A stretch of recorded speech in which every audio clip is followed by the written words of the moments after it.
Índice Gini en árboles de decisión. Definición del índice de Gini. El índice de Gini fue propuesto por el estadístico italiano Corrado Gini, quien lo presenta en 1912 en su fórmula Variability and Mutability. En este desarrolla herramientas para analizar la variabilidad en fenómenos económicos sociales. Su objetivo era medir la desigualdad en cualquier distribución estadística. A pesar de que hoy es ampliamente usado en ámbitos de economía, no fue diseñado principalmente para eso. La fórmula general que presenta este índice es la siguiente. En esta tenemos que tener unos valores ordenados de menor a mayor. Tenemos una doble sumatoria que calcula la diferencia absoluta entre los individuos, o sea, mide qué tan distintos son entre sí, y la normalización que ajusta los valores para que estos siempre estén entre el 0 y el 1. Ahora, ¿cómo interpretaríamos estos valores que van de 0 a 1? Bueno, si el valor da 0, significa que el índice es totalmente puro y todos los elementos pertenecen a una sola clase. Si es cercano a 0, significa que hay pocas clases involucradas y entre mayor sea este valor, más impureza va a haber en cada clase y una mayor distribución de clases habrá. Ahora, la máxima impureza es la cuando divides el 1 entre el número de clases y cada clase tiene el resultado de esta división. Significa que las clases están completamente heterogéneas. Ahora, ¿cómo usamos el índice de Gini en el aprendizaje automático? Gini es usado comúnmente en la generación de árboles de decisión, principalmente porque es el código o criterio que usa CART para seleccionar sus resultados, que es uno de los algoritmos más comunes en el uso o generación de árboles de decisión. Eh, Genera resultados similares a la entropía y es rápido y eficiente al momento de calcularlo, además de que calcula la impureza de una buena forma. ¿Y cómo se relaciona con el proceso de partición? Pues por cada posible corte, calcula la impureza de Gini en que tendrían los nuevos hijos. Después el árbol selecciona la partición que minimiza la impureza y ya con esto Gini guía el crecimiento del árbol. Además, la impureza, como ya habíamos dicho, entre más puro sea la clase, va a dar cero y entre más impuro va a dar uno. Algoritmo CAR. El enfoque binario en CAR. CAR es uno de los algoritmos más utilizados al momento de generar árboles de decisión. Este es muy bueno porque genera árboles binarios, es decir, que tienen dos ramas a partir de cada nodo padre. Y estos son un nodo izquierdo y un nodo derecho, estos seleccionados a partir de los valores dados. Es bueno también porque, aunque tengan muchas características un valor, este podrá dividirlo usando cierto umbral establecido por el usuario por el mismo algoritmo. Además de que es simple, es muy estable y es fácil de interpretar principalmente al momento de generar el árbol de decisión. Pero ¿cómo es que CARD usa Gini para seleccionar la mejor división posible? Bueno, CARD evalúa una división analizando todas las posibles particiones de la característica. Calcula la impureza de Gini en los nodos hijos, obteniendo un nodo derecho y un nodo izquierdo, y después usa la impureza total de la división con la fórmula de un G-split, en donde se calcula la impureza de cada uno de los lados NL y NR, en este caso L es left y R es right, por lo que es nodo derecho y nodo izquierdo. Y posteriormente selecciona el nodo que minimiza la impureza total con un algoritmo mínimo y ya esto ya nos da los nodos hijos más homogéneos posibles.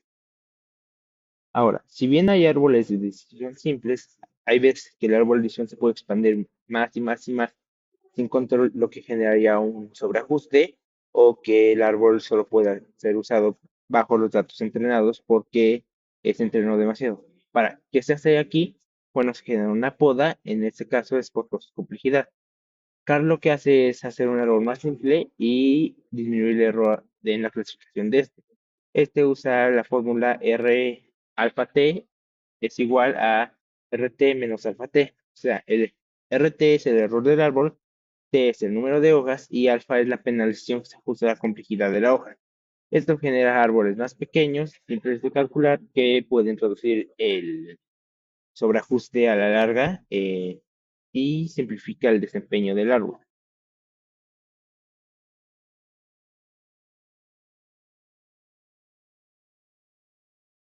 Comparemos las características de Gini contra la entropía. Principalmente vemos que la entropía mide también el orden de la incertidumbre que existe en las características y también va del 0 al 1. Pero este suele ser más costoso computacionalmente, ya que usa logaritmos en su fórmula o al momento de ser calculado, los cuales tiene que calcular la computadora, además de que es más sensible a diferencias pequeñas. Es usado comúnmente en algoritmos como ID3 o C4.5 y genera cortes un poco más equilibrados. Ahora, ¿cuándo usar cada una de las métricas? Bien es muy buena en datos grandes o cuando la velocidad de entrenamiento es crítica, pues es un poco más estable y más rápida. Además, es muy buena cuando se quiere favorecer a ciertas clases en los cortes sobre otras. Por su parte, entropía es excelente para clases muy sensibles en las que pequeñas diferencias hagan un verdadero cambio en los resultados o cuando se quiera particiones más equilibradas.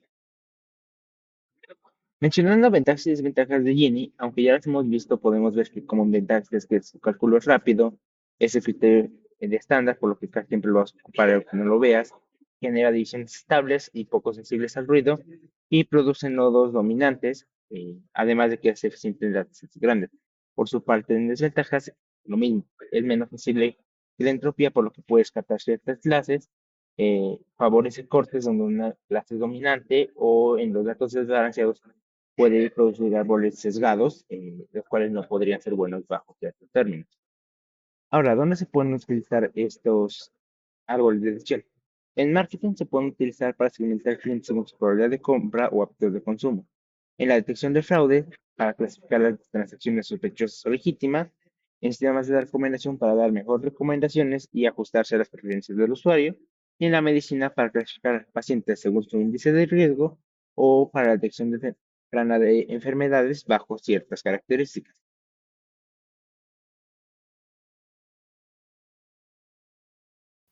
Moviéndonos con el ejercicio, se presenta el conjunto de datos hwdata.csv con 250 objetos de 4 variables, que tiene región suburbano y urbano, estado civil casado soltero, ingresos alto, medio y bajo, y nuestra variable objetivo siendo segunda hipoteca, no y yes.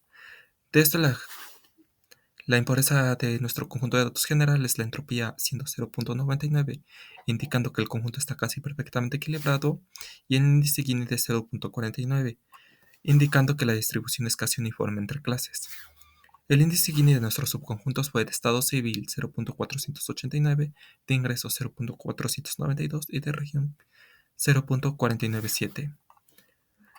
Para las particiones y atributos y su reducción de impureza de estado civil fue casado versus soltero, siendo su reducción de Gini 0.009, de ingresos fue bajo versus medio y alto, siendo su reducción 0.006 y de región fue suburbano versus urbano, siendo 0.001, siendo que aquí la que mejor maximizaba la reducción de Gini era 0.009. Para nuestro árbol con los 250 datos solo se obtuvieron 3 hojas, siendo que si estado civil estaba soltero, es un no directamente a la segunda hipoteca, y en caso de estar casado, si es soltero y casado.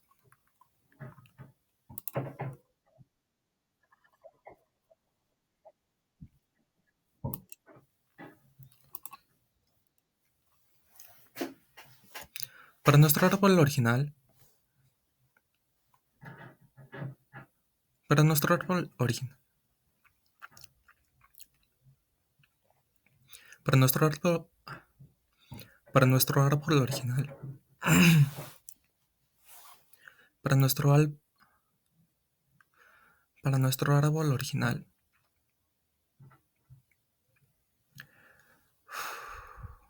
para nuestro árbol.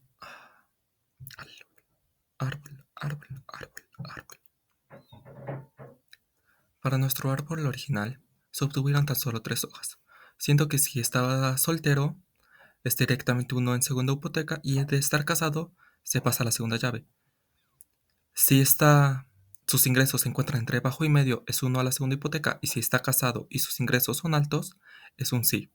Al evaluar con 2/3 de los datos, este árbol se hizo más grande a 5 hojas, siendo que se consideró 2 veces el valor de los ingresos. Primero, como nuestra raíz, que si era bajo, era un directamente un no, y también como nuestra última rama, que si los ingresos medios eran medios, ni nuestros ingresos eran medios, también era 1. Esta discrepancia entre nuestros árboles se da a que al entrenar con menos datos, el algoritmo puede encontrar patrones más específicos, que no están presentes en el conjunto completo, llevando un modelo más complejo, o que de otra manera puede llevar a un sobreentrenamiento. Muchas gracias.